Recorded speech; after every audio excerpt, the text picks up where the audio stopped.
Charles, we've got a very special presentation today. You've made contact. Well, why don't you tell us exactly what it is we've got here? Well, over time, I've been very vocal about the situation in Ukraine. I'm one of the few people, I think, who's actually been to Ukraine as many times as I have been. You've been there too, Jason. But I've been following with keen interest what has been going on in Ukraine ever really since 2010. And through the course of that activity, I've done a lot of interviews with various media operations, and I noticed this fellow, Oleksandr Dubinskyi, tweeting, and then I realized that the man is in prison. He's a vocal critic of George Soros and of Zelenskyy. He's a member of parliament, member of the Ukrainian parliament. They put him in prison. They've got him in a box in prison. He has to testify in a box. And through his lawyers, we got the opportunity for Crowdsource the Truth to give this person questions which were addressed to him by his lawyer, and then the lawyer videotaped the answers. So we're going to learn the answer. I'm going to learn the answers to these questions live on this podcast. We're going to go through it. We'll answer ask the questions, hear the answers, and then we'll get commentary at the end. But my take on what I've been able to see so far on this man, this is an enormous patriot for the good people of Ukraine. It's a voice that Zelenskyy is going out of his way to silence. The man's in prison at times, supposed to have lawyers. The lawyers have been taken away. Some cases, I believe the story was, his lawyers were supposed to work with him. They conscripted his lawyers, in the middle of this conflict. So we have some good questions. Sent the lawyers off to war? I guess they died, probably. One report. So what I propose we do, Jason, is with that background, unless you have more background, we're talking about an elected member of the Ukrainian parliament, one of the chief critics of Zelenskyy, and we're supporting this, quote, democracy, where you jail your critics, you eliminate a religion you don't like, you conscript people who may not really be old enough to fight in a senseless war while you're stealing as much money as possible of his aid money.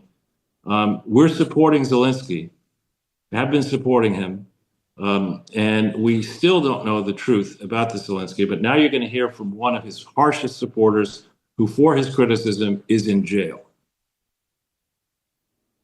So let's start, Charles, with your question, and then we'll have his answer. Okay. The first question is, who are Zelensky's main financial backers inside Ukraine, and how much money might they have obtained from the 2014 election through the run-up to the conflict and then during the conflict itself? Hello to everyone. I sincerely thank you for giving me the opportunity to answer your questions and share my perspective. When Zelenskyy was elected, he was indeed financed by Ukrainian oligarchs, and for some reason, Kolomoisky, Akhmetov, and Pinchuk are constantly mentioned. They probably did provide some resources. Kolomoisky helped with airtime on 1+1. Whether Akhmetov or Pinchuk gave money, I don't know. But people from Pinchuk and Akhmetov definitely appeared on the parliamentary lists of the presidential party, Servant of the People. For some reason, everyone overlooks other figures, shadowy ones, who actually helped and shaped Zelensky's power when he was running for president. These are a certain number of smugglers, that is, businessmen, who were involved in smuggling back in the 90s. It so happened that Zelenskyy is surrounded by smugglers. Few people talk about this in Ukraine, and it's definitely not discussed abroad, but major Ukrainian smugglers are far more important and far more significant sponsors of Zelenskyy than the classic, well-known media oligarchs. I will now name the smugglers who financed Zelenskyy and continue to support him in business and politics, including funding parliamentary groups within Servant of the People today. First, there's Ilya Pavlyuk. His nickname is Chicken Coop because he was involved in smuggling chicken meat into Ukraine in the 90s. A well-known figure in Ukrainian smuggling circles, with lots of articles about him in the press. Initially, the number of deputies he brought into the Servant of the People party was about 65 people. Today, he controls around 40 deputies. And this man is, by and large, a key co-owner of the Servant of the People faction in parliament alongside Zelenskyy. They listen to him, This Ilya Pavlyuk is the godfather of Kaletnik, the former head of the customs service under Yanukovych, deeply entrenched in the smuggling system, connected to the current head of the border service, Deniko, and still controls certain smuggling flows in western Ukraine to this day. There's also the smuggler Vadim Slusarev, who controls Ukraine's eastern border. Vadim Slusarev is a notorious figure. He was linked to the son of the prosecutor general under Yanukovych, Artem Shonka, and they were involved in smuggling on the Russia-Ukraine border in the Kharkiv region. Vadim Slusarev was supposed to become the overseer of Crimea from the United Russia Party instead of Aksyonov. He went there after 2014, but it didn't work out for him in Crimea. Aksyonov became the head of Crimea, and Slusarev returned to Ukraine, supporting Zelensky. He is now a member of the political council of the Servant of the People Party. By the way, holds Russian citizenship, controlled smuggling across the eastern border before the war, and controls a large number of officials who are currently employed in Zelensky's system. For example, it was he who brought the head of the state border service, Deniko, to Zelensky and got him employed. In this scam with $550 million of American financial aid through the Polish company Lekmar, which I recently wrote and talked about, is the very scam that went through Deniko. And where there's Deniko, there's always Slusarev. Slusarev is the political father of the Kharkiv region governor, Sinagubov, and many other people who occupy a certain hierarchy in Zelensky's power system. No one talks about these people at all, even though they become new oligarchs under Zelensky. Besides them, the main financiers today in Zelensky's company and his business, and the people on whom assets are registered, are the Shefir brothers, former heads of Kvartal 95, Timur Mindich, also a co-owner of Kvartal 95, and the company Green Films, through which Kvartal 95's products are still sold to Russia, and they still air in Russia in prime time, with the money going to the offshore company Green Films. Timur Mindich is also a co-founder of one of the companies that produces content for the telethon and receives hundreds of millions of hryvnias from the budget to produce TV content that only has good news and no criticism of Zelensky. Among Zelensky's wallets is also Maxim Kripa, an IT businessman dealing with cryptocurrencies, on whom assets are registered, including hotels in the center of Kyiv, in Zelensky's interests. They were registered both before the war, and since the war began, he continues to buy these assets, with the aim of later using them as five-star hotels where casinos, legalized under Zelensky in Ukraine, will be located, because before that they weren't legalized. Yermak, Tatarov, these are characters you know. These are people who ensure Zelensky's power and receive corresponding income from it. Malyuk, as the head of the SBU, Oleksandr Sukachev, director of the State Bureau of Investigation, and Rustem Umerov, Minister of Defense of Ukraine. These are the people on whom the key flows from three spheres converge. The Ministry of Defense, defense procurement, huge money. Rustem Umerov withdrew $13 billion from tender procedures. He controls procurement for this colossal amount, allocated by the U.S. single-handedly. Today, this is the largest income stream for Zelensky and his, I call it, hullabaloo, gang. Sukachev and Malyuk, it's the milking of businesses, that is, opening criminal cases that are then closed for money. In other words, criminal prosecutions of businesses are simply sold. This is a 90s scheme that under Zelensky didn't just flourish, but turned into the key feeding trough of law enforcement structures. Together with Tatarov, they also control the courts in Ukraine and receive income both from selling criminal cases, that is, at the investigation stage, and from judicial decisions through the courts under their control. Ihor Klemenko is the Minister of Internal Affairs. This is the Ukrainian police. The monthly cash flow of the national police is about $30 million, so this is also a major player in Zelensky's scheming system. And of course, Kyrylo Tymoshenko, the former deputy head of the presidential office, the man who was responsible for the media part of Zelensky's campaign in 2019, and then became the overseer of all regional projects of Zelensky's presidential office, responsible for the big construction project, for governors. In general, Ukrainian media estimate his income during Zelensky's presidency at $4 billion. This is kickbacks from road construction, communal infrastructure projects, and from governors through local budgets. Now, the main mechanism of enrichment, of course, is not construction, but military contracts. And I repeat, just recently I published documents proving how, in one deal with a Polish shell company that never delivered shells and rockets for anti-aircraft artillery to Ukraine, $550 million of American aid were stolen. This is a scheme carried out specifically by Todorov, Umarov, Klimenko, and Yermak, as well as Daniko, whom I already mentioned, the head of the State Border Service, and his overseer from the smuggling business, Vadim Slusarev. This is one illustration of how money is made under Zelenskyy. Pretty heavy stuff there, Charles. I'm surprised they let him send us this video. Yeah, I'm surprised he's still alive. But I mean, the courage of this man and what he's outlining agrees, it comports with my recollection of what Ukraine was like. I stayed in some of those hotels in the center of Kyiv, and we would be sitting down in the lobby, and these thugs would come in with these gigantic guards with submachine guns. And they'd take over a corner of the lobby, and all these pretty girls would come mincing in and sitting on the laps of these people. And it's a corrupt place, and these allegations obviously need to be studied carefully. But we shouldn't be in a place where you and I have to interview this man, and people in Congress are still wearing these pins and demanding that we send more and more money to Ukraine. I mean, this is a raging inferno of corruption. It was like that when I was there from 2010 to 12. It's only gotten worse. Who are these advocates in Washington, D.C. for giving these people more money? You know, it was interesting, Charles. We have a lot more video that we're going to go back to in just a second, but he said something in there. I know it was a fire hose of information and foreign names, but he listed off a few different people who he described as Zelensky's wallet. And that's the second time I've heard that. That was a term that was used in the city of Almaty, Kazakhstan versus Felix Sater, describing different people in what was essentially this RICO enterprise whose sole function was to receive money on behalf of this person so that they appeared free of corruption. But this job of being the wallet, I don't know. We need to learn more about it. It seems maybe sometimes like having a target on you, like that guy might get killed at some point who is the wallet.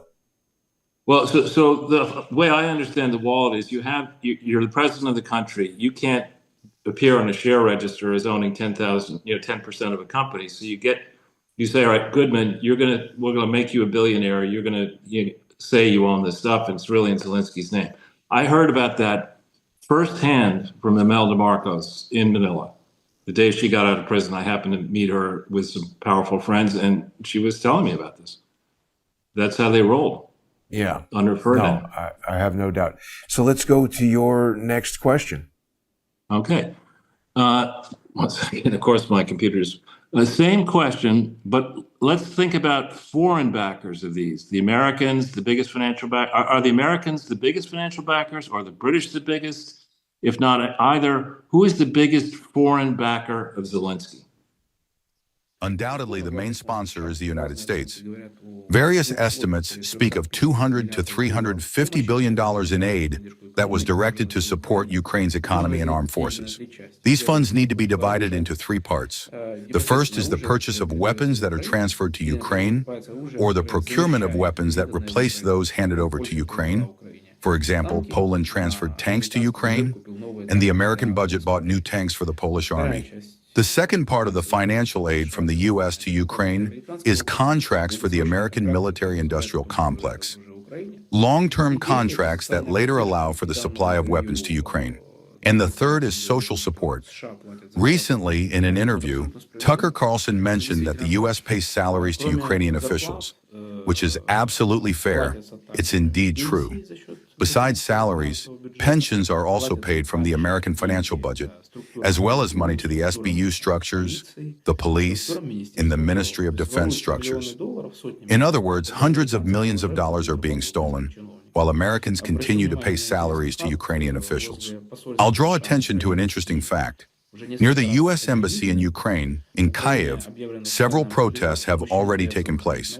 In Ukraine, total mobilization has been declared.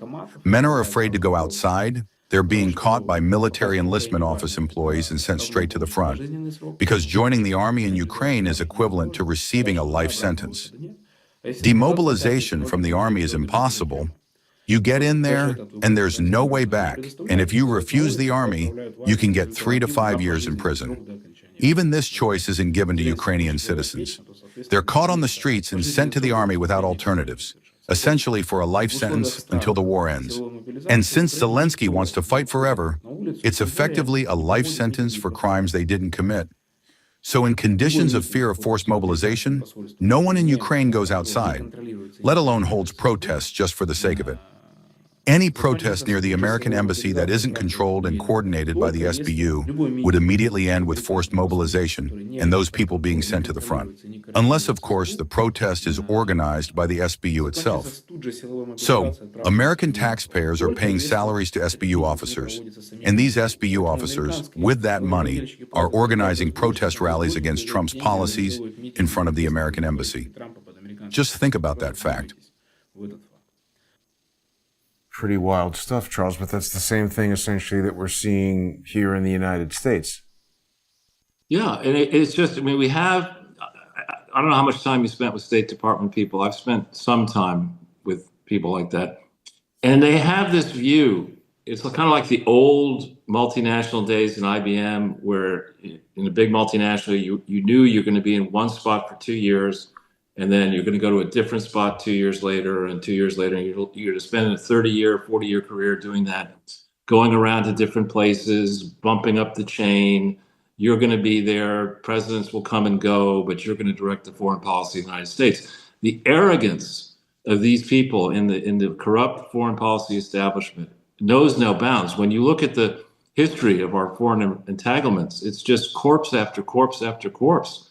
And now here we are, for all this coddling of Europe, you know, our soldiers dying in World War I and World War II, and then subsidizing Europe. Here we now have Europe, a fork in the road, saying, you know, screw you, America. With all this evidence, we're going to have more in a second, with all this evidence, Europe wants to pump more money into Ukraine and have more young Ukrainians and Russians killed. Zelenskyy too.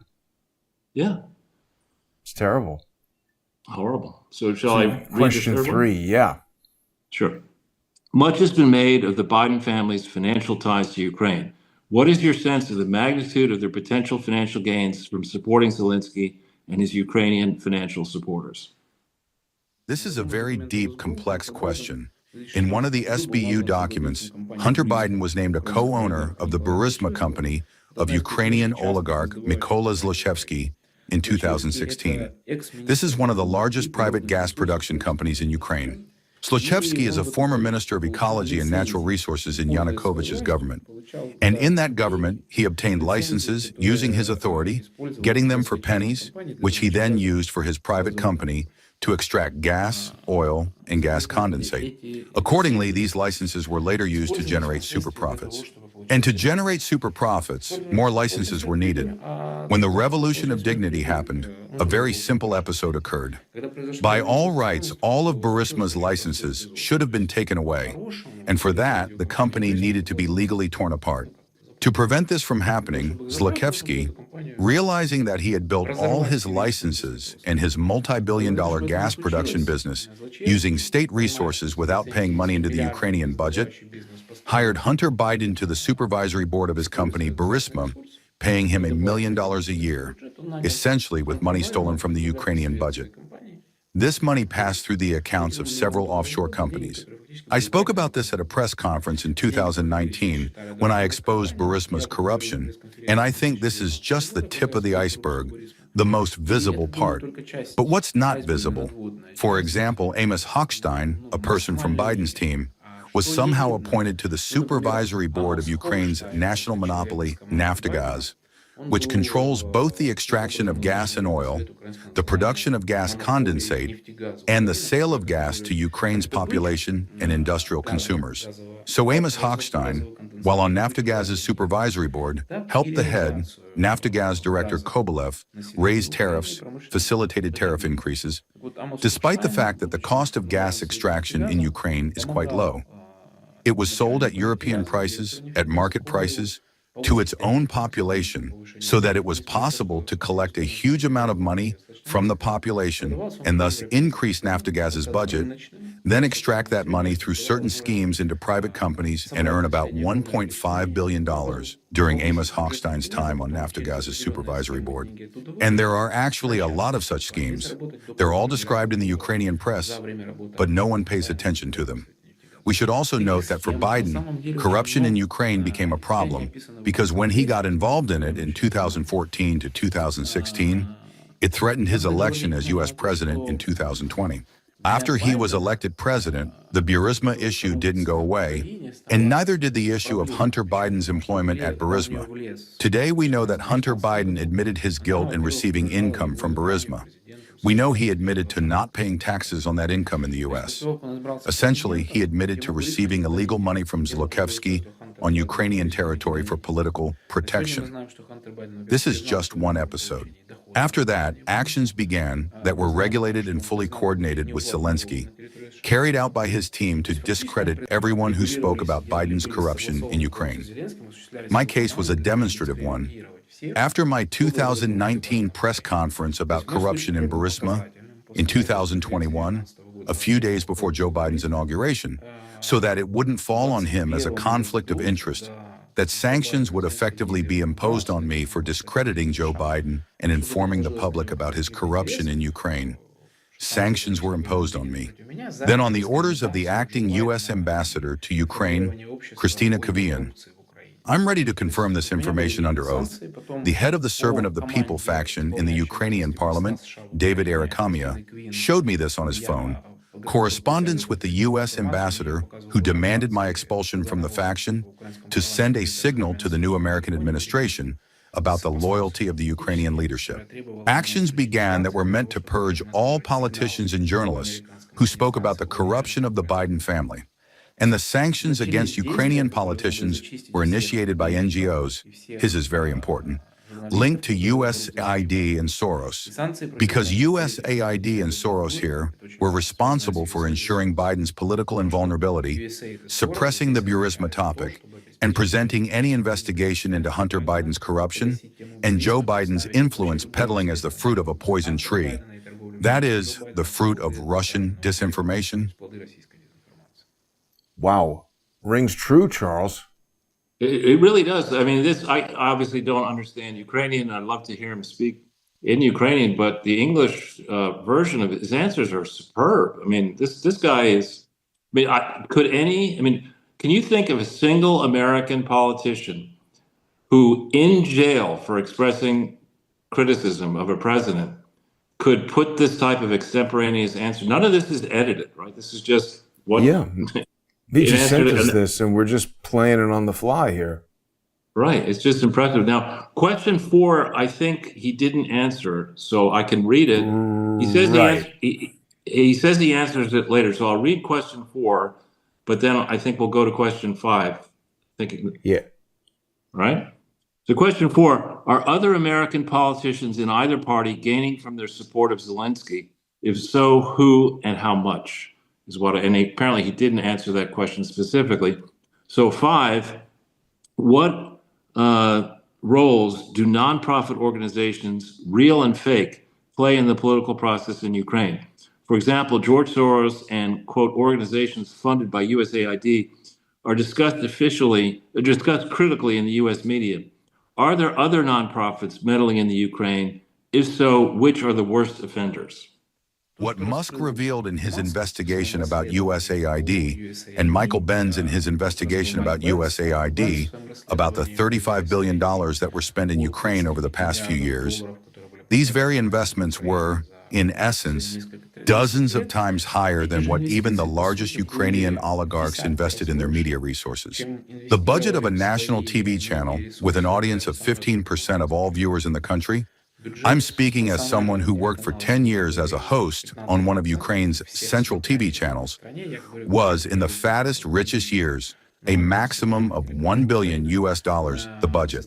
But $35 billion, which USAID poured in over 3 years, during wartime, exceeded the budgets that oligarchs invested in their media resources, I think, by thousands of times. That's why USAID, with the help of Soros's funds, which manage their money, gained the ability to fully control the Ukrainian media space. Moreover, this control began precisely with Joe Biden's victory. If we recall history, in 2019, Zelenskyy demonstrated a desire to end the war while Mr. Trump was president. This aligned with logic, and we voted for him as a president who was supposed to end the war with Russia. Starting in 2020, after Joe Biden's victory, an absolute reorientation of Zelenskyy takes place, and he begins preparing the country for war. Literally 10 days after Biden's inauguration, on February 2nd, 2021, through an extrajudicial mechanism of reprisal, imposing sanctions against his own citizens, which is generally prohibited by law, but Zelenskyy applied it in this way. He, a systemic violator of the Constitution and laws, like a dictator and authoritarian ruler, as early as 2021 banned all so-called pro-Russian channels that spoke about the need to normalize relations with Russia. He imposed sanctions against Ukrainian citizens, including Medvedchuk, who was Putin's godfather, and thus completely severed the possibility of contact with the Kremlin. Because the only person Putin would pick up the phone for as a Ukrainian citizen was Medvedchuk. For example, Poroshenko used Medvedchuk to communicate with Putin, but Zelenskyy imposed sanctions on him and thereby cut off that contact because he didn't need to talk about anything with Russia. He needed to prepare the country for war, and a year later, that war happened. Moreover, it happened after Zelenskyy's Munich speech, in which he spoke about the need to return nuclear weapons to Ukraine, despite warnings from Scholz and Macron that Russia might invade Ukraine if the NATO issue remained on the agenda. He still talked about NATO, creating all the conditions for Putin to later more easily justify his aggression against Ukraine. So, the preparation of the media space for this war was led by USAID and Soros structures. They created such a media market with massive multi-billion-dollar influences where money was paid only for Russophobia. That is, if you wrote articles and prepared materials that incited hatred toward Russia, called for war with Russia, called for the oppression of the Ukrainian Orthodox Church, or reduced the level of rights accessibility for Russian speakers, you got money. This product was in demand on the media market because it was financed by USAID and Soros structures. If you said that relations with Russia could be normalized, that war definitely wouldn't benefit Ukraine, and that war is a terrible harm that would lead to enormous, catastrophic consequences for this country.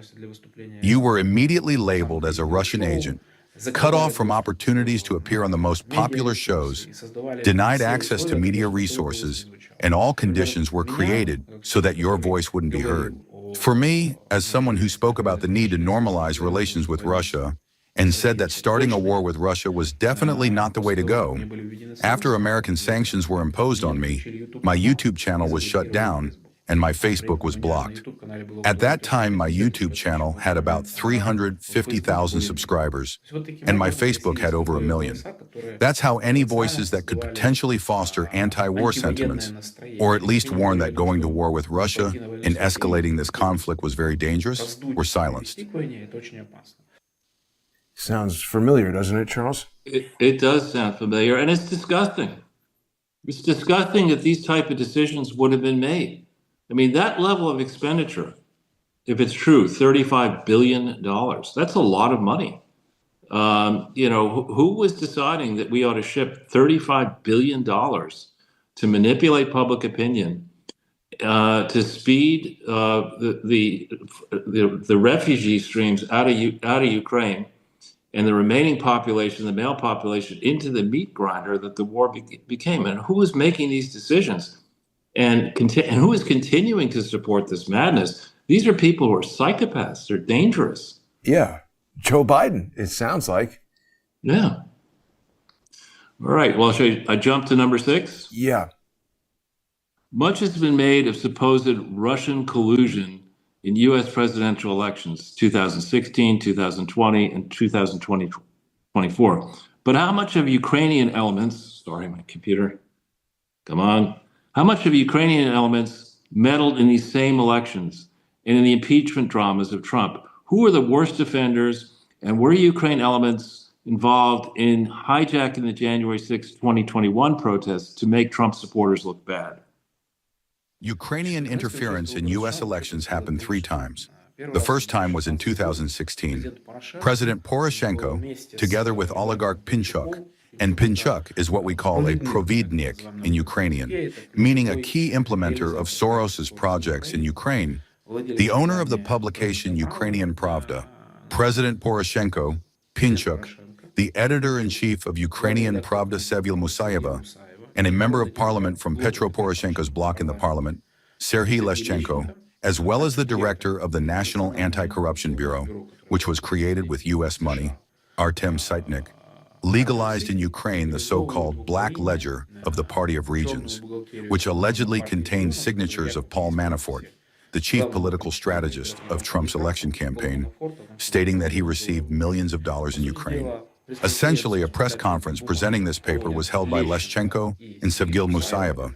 This is the editor-in-chief of Ukrainian Pravda and a deputy from Poroshenko's party. Since these were just papers, they needed to be legalized in Ukraine's legal field. And that's where the director of the National Anti-Corruption Bureau of Ukraine, Sitnik, comes in. He opens a criminal case and says these documents are authentic. This was a direct blow to Trump's election campaign in 2016. By the way, my criminal case was fabricated using the same template. That is, there's no evidence whatsoever that my press conference on Burisma was conducted in any coordination with Russian intelligence, let alone that it was aimed at improving the positions of Trump's election campaign. There's not a single piece of evidence for this fact. Yet in Ukraine, a criminal case of this kind is fabricated to prove a non-existent narrative about a Russian trace in Trump's election campaign. This is happening right now. It's an attempt to present the exposure of Burisma, Hunter Biden's actions, and Joe Biden's influence peddling as Russian disinformation. And let me also remind you that Yermak passed compromising material against Trump to his American allies, including Biden's team, in 2020, and this nearly became the reason for Trump's impeachment in 2020. Pretty interesting, Charles. You know, I know you know, but NABU, that National Anti-Corruption Bureau of Ukraine, that is the FBI in Ukraine. Right. Well, and another thing, Pinchuk's name has now come up several times. It's important for people to understand that the Pinchuk's husband and wife, through their respective personal pockets, and I think through the wife's foundation, have contributed more than $25 million to the Clinton Foundation. They were involved as early as 2003 or 4 in Ukraine, working together to, quote, fight HIV and AIDS in Ukraine at a time when the Clinton Foundation had no authority to do that. So this Pinchuk guy is a character who we deserve to do more of a deep dive on him.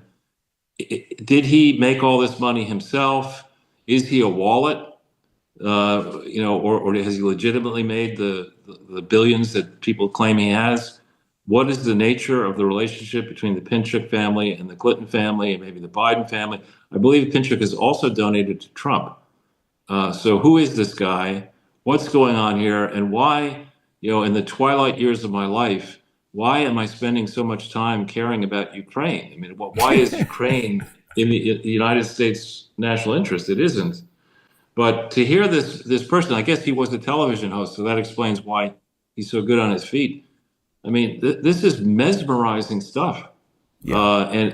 And we really need to learn more about this, have our viewers learn more about it, and speak up. Why is this man in prison? I mean, we effectively America has put this man in prison, right? Because nothing happens in Ukraine that we don't pay for at this point. So what's going on with this? How can you stand up on the left and say, we're all for progressivism and democracy and whatever. Let's give more money to Zelenskyy to jail more of his opponents and treat him in this way. But didn't he say that it was directly this scheme from NABU? I mean, right. He's saying the FBI is saying, Charles, this is all the FBI does, is set up schemes, set up people. They tried to set you up. Valerie Caproni set me up in the court. Andrew Weissman is setting everybody up. January 6th was a setup. Everything with Trump is a setup. That's all they do. Well, but the FBI, its remit is supposed to be inside the country, not out in Ukraine. What's the FBI doing? Yeah. Well, what are they doing there? They should. I know. Question 7, Charles. All right. What is your vision for a just peace settlement with Russia? After peace is achieved, how will Ukraine welcome foreign investors, and how many Ukrainians will likely return home? My conviction is this. A peace agreement must stop the war, create conditions for uniting Ukraine within the country. Because the western regions of the country historically gravitate toward Europe, the eastern ones toward Russia, and the center just wants to live quietly so that no one bothers it. At the same time, Ukraine today is not just a fragmented country, it's a country in which three different ideologies exist. I've named them for you: centrist, pro-Western, and pro-Eastern, pro-Eurasian. So, the combination of these three ideologies needs to be stitched together somehow. Zelenskyy stitched a country consisting of these three segments, with war. He stitched it forcibly, because if Ukraine has now become the largest concentration camp in Europe, where men are afraid to go outside so as not to end up in the army, where they're simply caught on the streets and there's no return from that army, no conditions for demobilization, and no terms of service in that army exist. If you end up there, you're there forever, either until you're killed or until the war ends, and Zelenskyy shows no desire to end the war.